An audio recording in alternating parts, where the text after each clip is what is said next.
Hey gang, this is Mike with my real estate dojo, and a friend of mine on Facebook asked me, Kevin, he said, Mike, what should you wear on Attire? What kind of clothes should you wear when you go out there and meet motivated sellers? And Kevin, first of all, thanks for watching, and that's a great question. Okay, now my philosophy is this: if it's winter time or fall, what I do is I just wear something simple. For example, I'll wear a shirt that says Mr. Investor. I always wear a Mr. Investor shirt, and I'll just wear, a nice pair of jeans. And if it's winter or fall, I wear like a sports jacket, like one of these nice little sports jackets that may cost like $100. And so I wear my jeans, I wear my Mr. Investor shirt, and I go over there. And I pull up with my Mr. Investor card, got my Mr. Investor shirt, and I also have my Mr. Investor business card. So when I give them, it's a great flow of business branding and presentation. Now,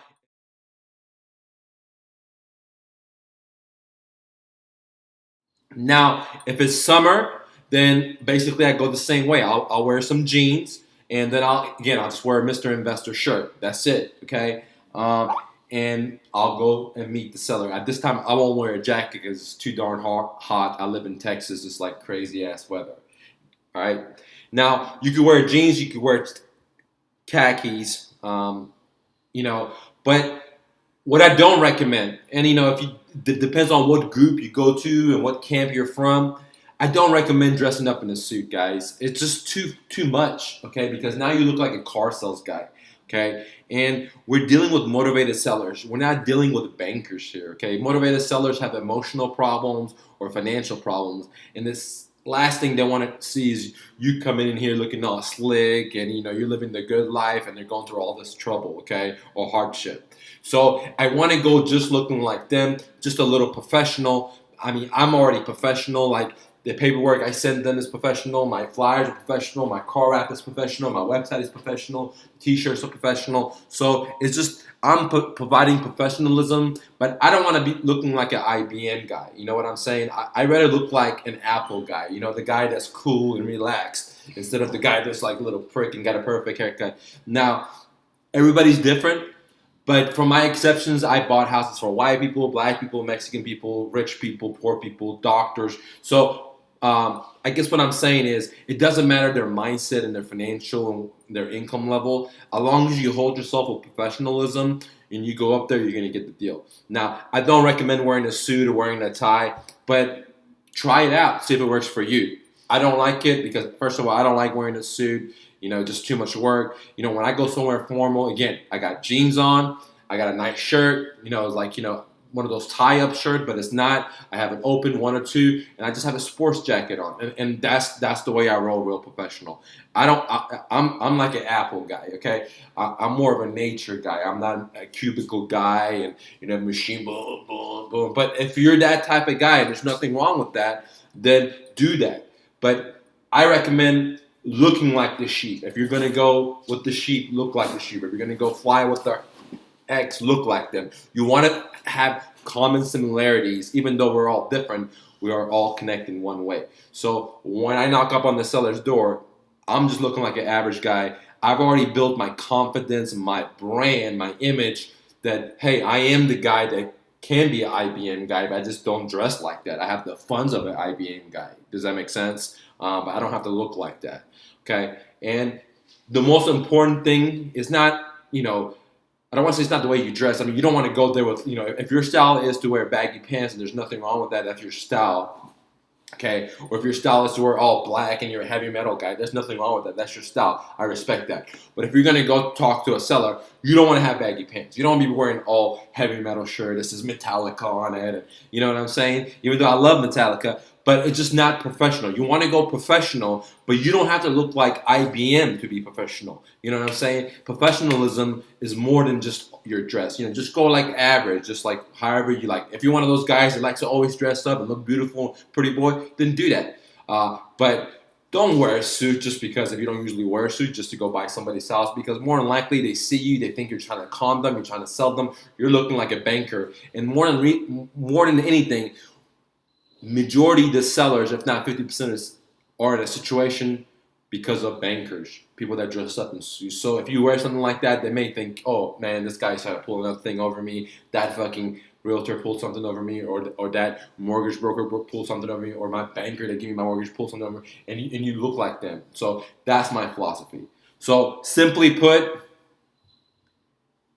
shave, smell good, wear something professional, and then have the confidence. I do have a video where I talk about, trying to get into the zone. That's so crucial. I always tell my students, before you go out there and you knock on the door,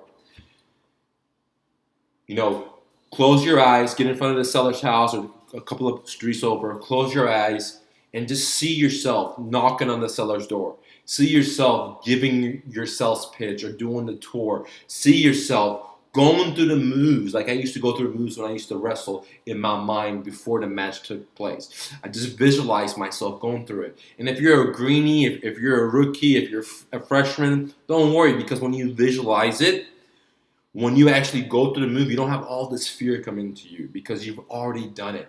Your brain doesn't know the difference between visualization and the real life. It's all the real thing, okay? So it's very, very important before you go knock on somebody's door is that you see it, you believe it, and you already know you're going to get the deal.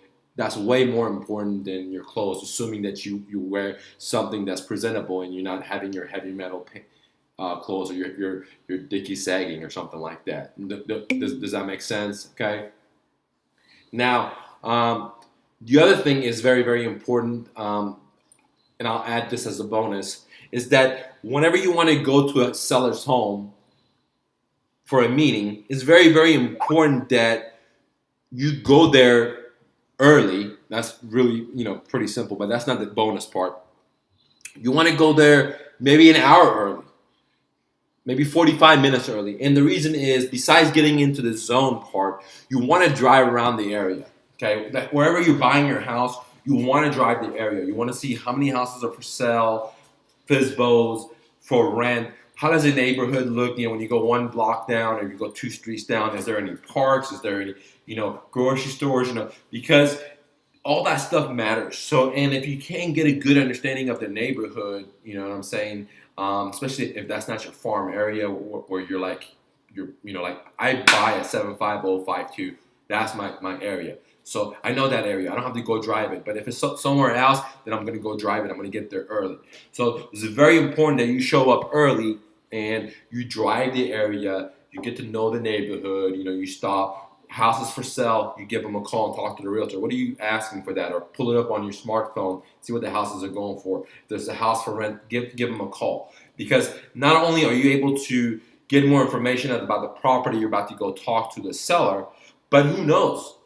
You're driving that area, driving for dollars. You might be able to get yourself another deal when you're there. Now you have 2 deals to work with instead of just one, guys. So anyways, guys, go out there and hustle and bustle. Thank you, Kevin, for asking that question, and I am going to answer your other questions and make a video as soon as I can. Any of you guys out there, if you have any questions, guys, man, I'm here for you. Just shoot it to me, okay? But, make sure you have, specific questions like Kevin had, like, hey, what should I wear? Because, say, questions like, well, how can I make money online? Or how can I make money in real estate? Those are just too general, and I could spend a lifetime explaining that. But I like specific questions where I could do and help out the whole community. Thank you so much. Go out there and hustle and bustle. Fucking naysayer, don't take no for an answer. Go out there and make your dreams come true. The best country ever. And by the way, if you like these videos, please like, please share, please comment, and tell your friends and family about me. See you later, gang.